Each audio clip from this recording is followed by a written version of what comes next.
visa interview. That's your US visa interview. And we will just be telling you what to expect on that day.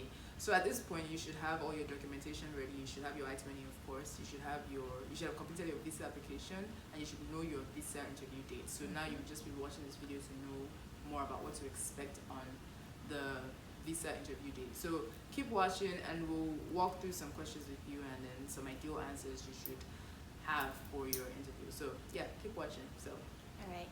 Before we get started, if you have not subscribed to our channel, go ahead and subscribe. If you have subscribed and you want to know when we upload new videos, go ahead and turn on the notifications, and remember to like, comment, share if you have any feedback for us. Okay? All right, let's dive into it. So number one is, like she mentioned, at this point you should have all your documentation with you. So what are these documents that we talk about? You should have your I-20. So this is your I-20 from your school. If you don't have it, reach out to your school. It's very, very compulsory that you have this for your visa interview. if you don't have it, you cannot apply for your visa. Well, yeah, Interview, technically, right? you actually cannot can't apply complete for the your visa application, so- interview application. So I'm assuming that you already do at this point. Also have your DS-160 confirmation page, which you get at the end of your visa application. Also have your students and exchange visitor information system fee, which is also known as service fee for short. You need this so that departments of states can actually issue you a visa. So bring your receipts to the interview with you. Also, at this point, you should have a valid international passport. You actually cannot complete your visa application without a passport, so I'm assuming that you do have one. If your visa is about to expire, if your passport is about to expire, go ahead and renew it so you're not stuck. Also have your visa application fee payment receipts from GT Bank if you're from Nigeria. If you're not Nigerian, have the receipts of the equivalent of that in your country. I'm not sure what it is, but have that with you to your visa interview. Optional items that I strongly recommend that you bring with you: have your school admission letter with you to prove that you have actually been admitted. Ideally, your I-20 shows that you've been admitted, but just take it with you, it doesn't hurt. Also have copies of your bank financial statements, or whoever is sponsoring you, have copies of their bank statements with you, just in case you need to show that you can actually pay for your school, for your for tuition. And last on my list is have your scores with you printed out, just in case. So if you are doing bachelor's, have your SAT scores printed out, have your TOEFL scores printed out. If you do GRE or GMAT, have those printed out as well. Again, these are not things that they'll write on the website. It's just optional, but it's highly recommended just in case you need it during your interview. I got asked for mine, and I didn't have it with me, so it set me off a bit, because like, what's your GRE score? I told him, can I see? I don't have it. Silence. Oh my gosh, I'm not gonna get my visa. Yeah. I mean, it's not a going gamble, to. but I don't think it hurts to take all these. It really doesn't hurt to take it, Does to not. be honest. Like, the more documents you have, I feel like it also adds to your confidence. It's like, whatever you hit me with, I'm ready. I have it. I'm ready. So at this point, we're going to go ahead and give you some examples of questions and just like bounce back and do samples of answers. And again, these are just samples. It's completely subjective what we're doing here. This is not a, if you answer like this, you get your visa. Yeah. That's not what we're saying. Let's just put it out there. Disclaimer. It's just an example. Okay, actually, I think we should have said this in the beginning, but this Yeah. entire video does not guarantee that you will get your visa. This is just us, based on our experience and our knowledge, giving you some ideas and some tips. That's all. Okay. All right, so there's several questions you could get asked, right? So you could get asked about, your major, your program, your school, plans after graduation. So be ready, have a good story to tell, have cohesive, coherent answers. You don't want to go there and start rambling and lose the attention of your interviewer. So make sure your answers are concise, but make sure they're also straight to the point.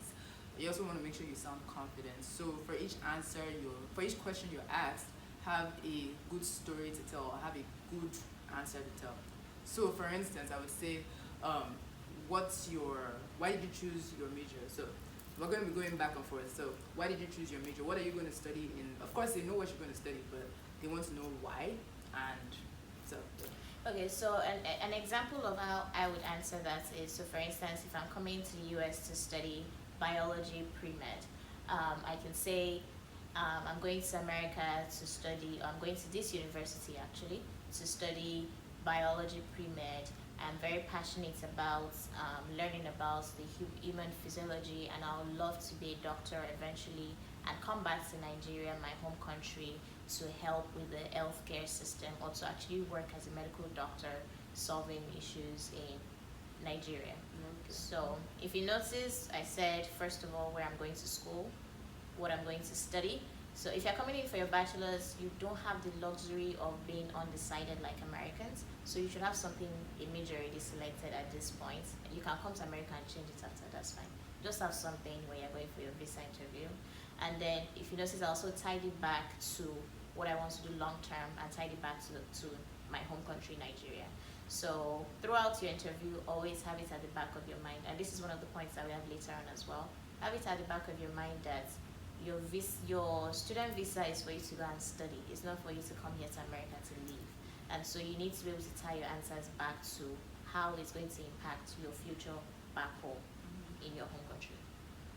Yeah, and I would say to that, if you are a master's student, obviously, and especially if you want to study, if you plan to study something that's different from your bachelor's, again, it goes back to having a good story to tell. So for instance, if I studied a bachelor's in accounting and I want to come and do a master's in information systems, they're not exactly similar, right? So my story can be over the last 2 to 3 years, I worked in the field of, I started out in accounting and I transitioned to the field of information systems, working as a computer programmer, and then I worked in networking, and I've really found my path in that space, and I've decided that now I want to study information systems to formally give me a better understanding of how the field of computer science and information systems work, and that way officially be able to chart my career path in information systems, making the transition from accounting to information systems. And I chose this school because blah blah blah, that's our next question. But I was able to say this is what I studied for undergrad, this is why I'm going to study information systems, because let's say my experience, that's what I've been working at, and now it makes sense for me to go and get formalized training in it. That's why I'm choosing to study my master's in it. So these are just like high level ideas of what to say if you ask these questions. Again, please practice, or you might not have a good story, and this might not be your major. So just make sure you have a good understanding of why you want to study it, and then be able to tell that to someone as well. So next question would be, why did you choose your school? So like, how many schools did you apply to, and why did you choose your school? Yeah, so this question, I personally am not sure what the main intention is, but based off of what I experienced, I think it's just to gauge your level of seriousness and how much thought actually went to you selecting your school, and if you even like give yourself options out there. So I mean, you would want to say I applied to 4 schools and I chose this particular school because of so and so reason. Again, most of your answers are subjective, so there's no right or wrong answer per se, but there's a right train of thought. You want to show that some thought has gone into why you chose your school. So for instance, you might want to say, I chose my school because I saw they have a good biology program, and that's going to help me in my future and all of that. So like, show that some thought has gone into it. If you chose your school mainly because of like the scholarship opportunities available, you can mention that, but also highlight that this school has a good program for what you're going for. So it shows that you're actually serious about studying what you say you want to study, and you did your research on the school as well. So that's all I'll say about that. Yeah, to add to that, for instance, if you are in especially, and I'm talking more from a master's perspective because that's what I know. But if you are going to be doing more of a research-based program, or if you're something more career-based, just be able to say. So, for instance, if you're doing something more research-based, be able to say, I chose this school because I found that they're in this line of research that I'm particularly interested in. So, if I want to continue, if I'm still speaking on assuming I'm studying information systems, right? Let's say my interests are in nanotechnology and artificial intelligence. And I can say I found that there are a couple of professors in the departments who are accomplished researchers, professors. They have published research work in this area, and I've been speaking to them.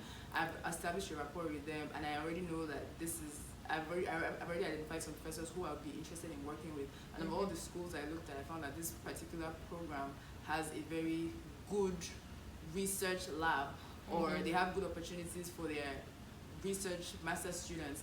And I found that, based on my goals to be able to research in this area long term, I think this is the best school for me to be able to help me achieve my goals. Something like that. But again, you want to show that you've done your research, you want to show that you have good reasons for choosing the school. You didn't just choose a school. Yeah, you didn't just choose a school just because I like the name of the school, or it's in a city I've always wanted to live in. Yeah. I mean, that's fine too, but you want to be able to back it up with like facts. So yeah, that's question number 2.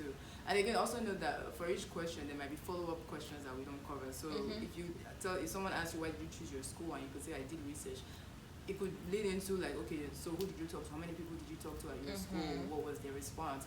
So it just depends. By all means, please don't lie. Yeah, exactly. If you did not talk to anybody, like they know if you're lying. If you did not talk to anybody, don't say you talked to someone just to sound smart. It's okay to say I went on the school's website and like I saw that you've done research in this. That's perfectly fine. You don't have to go like start googling people and looking for somebody just because.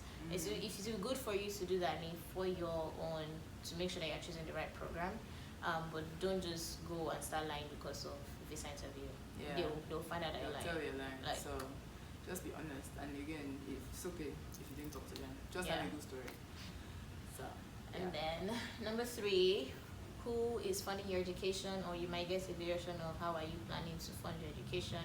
Whatever the case is, most likely you get a question on funding, because they want to make sure that when you come to America, you're not just going to drop out because you cannot pay for your tuition, or you become a liability to the system. So for this question, that's why we mentioned bringing your bank statements along. It might be helpful for you to be able to actually prove that you have the money required to pay for your tuition. It might not be for the entire 4 years, but at least for maybe first year or a substantial amount of your time. And then, so the answer to this question is, if your parents are funding it, I have family support. My parents are going to be paying for my tuition. If you have a scholarship, you can mention that I have a partial scholarship, but my parents are also going to be supporting me through my education. So whatever your situation is, we want to highlight that here, and also show that it's important to show that you can actually pay. So if you have funding from your school, still be able to show that if anything happens, you can still cover your tuition and you're not going to be a liability. And if it's your parents or relatives, they might ask what they do. So just have that in mind. Obviously you should know what they do, but be able to say that and say it well. Yeah. Don't just say, oh, my father is a banker. What kind of banker is he? So my father is a banker, or my uncle owns his own business, deals in this type of business, and he earns, you don't have to say he earns this much, but he's able to sponsor my education for the entire time. Because also, depending on the line, so for instance, if your parents are, I don't know, contractors or something, that might raise questions of what if they don't get their contract, or whatever the case may be. You want to be able to show that there's some continuity there, and they can actually sponsor you throughout the length of your program. Alright, so the last question that we wanted to talk about, or wanted to highlight, was what are your plans after graduation? And she kind of touched on this in the first question. I think for this question, you always want to tie it back to your home country. So your goal, you're going to the US to study. As a student or on a student visa, you are considered a visitor. So the expectation is that you're not going there to stay permanently. The expectation is that you are going to study and return to your home country. So you always want to be able to say, I'm going to study this with the goal to come back to my home country and work at this company or contribute to this. It sounds like a very cliche answer, but the truth is, I think that's what they want to hear. So tell them what they want to hear. Even though you might want to stay and work, get experience, whatever, you still want to be able to say, my plan is to go to my home country, go back to my home country at the end of my studies and do so and so and so. So even if you plan to get like an advanced degree, you could say, okay, in the future, I think maybe I might want to pursue a master's or I might want to pursue a PhD. However, I would like to continue. I'd like to go back home first and contribute. Or you could even say, I would like to get my bachelor's and then hopefully I'd get some more knowledge in that field and then come back to my country, or something to that effect. Yeah. At the end of the day, you want to tie back to your home country. They know that you can apply for OPT after and work for 3 years. I mean, they're the ones making this available to us. So, I mean, they understand that, but you don't want to give an impression that you get your student visa, and then you're going to sit down there permanently and become illegal or whatever the case may be. So definitely stress on the facts that coming back to your country to help out or to do whatever the case may be. Yeah, I think it also helps if I think it also shows that you have a plan. You're not just going to school. You just don't want to go study because somebody says over and do this. Like it helps for them to know, okay, what is your high level plan? Even though things change, what you say now at your visa interview is like clearly very different after. You might even go to school and decide you don't want to study this, but just have a plan. So and I think that goes back to you. Obviously, if you want to go study in the US, you already have a plan of, okay, I'm going to study this for whatever reason. I think I want to do this afterwards. But be able to communicate that to them in a way where they don't look at you like, oh, this person is confused. Oh, I don't know that this person is serious. Yes. So you have to be able to demonstrate that level of seriousness in your answers, and then and then also make sure you have a good plan. Yeah. But yeah. I think what you mentioned goes actually to a perfect segue to our last point, which is being confident. So at the end of this, all of this is subjective. You're going to be talking to a real human being, and somebody has a power to decide whether or not you get your visa. So it's important for you to sound confident, sound like you know what you're saying. When you're shaking and you're scared, it looks like you're lying. It looks like you don't know what you want.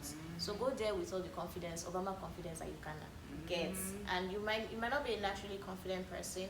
If you need to practice. Practice with different people. Practice in front of your mirror. Yes. Just make sure you have your story right and you know your answers. And you sound like you're going to come to America and you succeed as a student.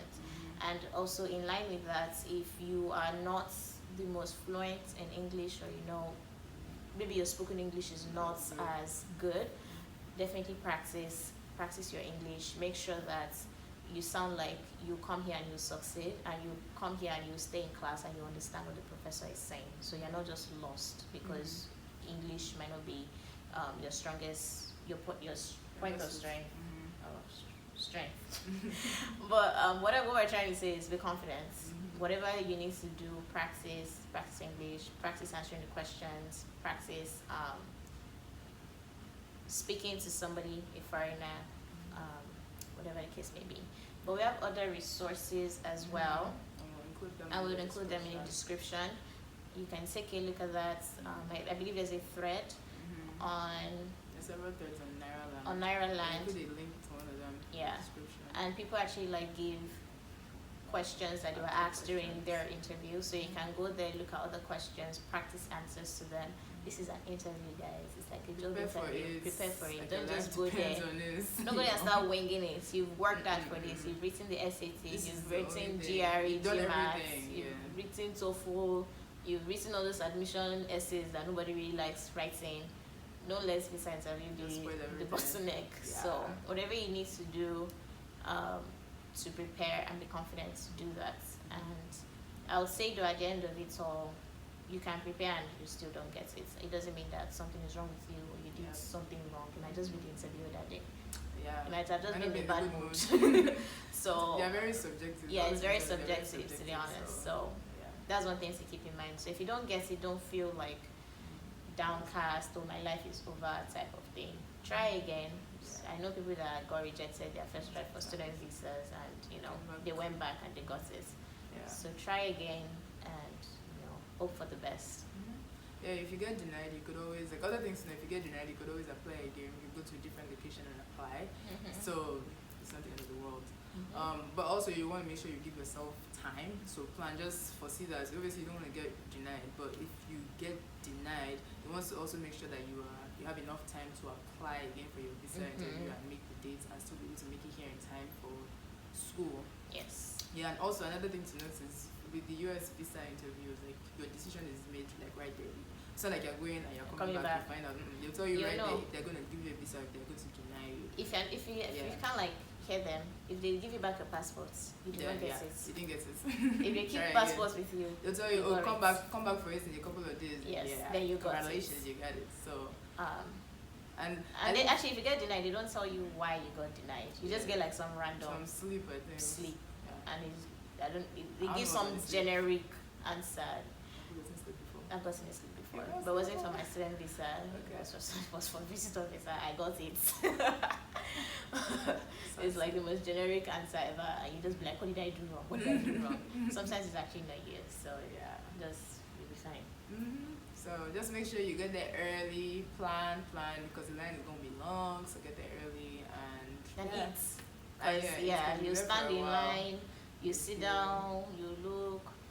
So, but actually, I don't know, me, I was nervous, so I couldn't even. and you keep looking at it. It doesn't help because you're all in the same room. Yes, so you know and you when they see don't give people. someone. Yes. So it's just like, oh my god, and you see different people. You know that maybe there's one particular. There's interview one person that's denying everybody. like, Hey, oh, like, go, I don't please want to don't go my to this number, go to this person.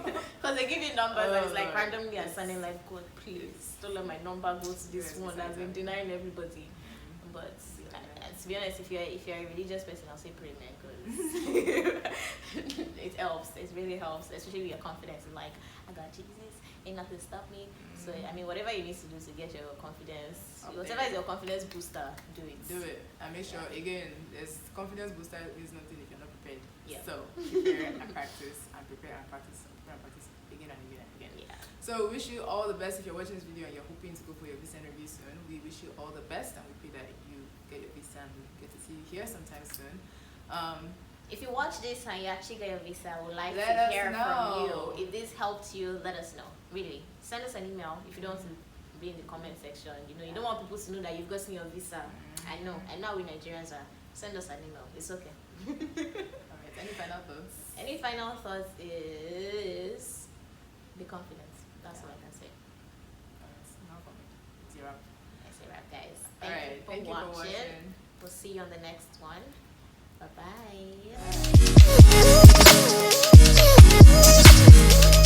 bye.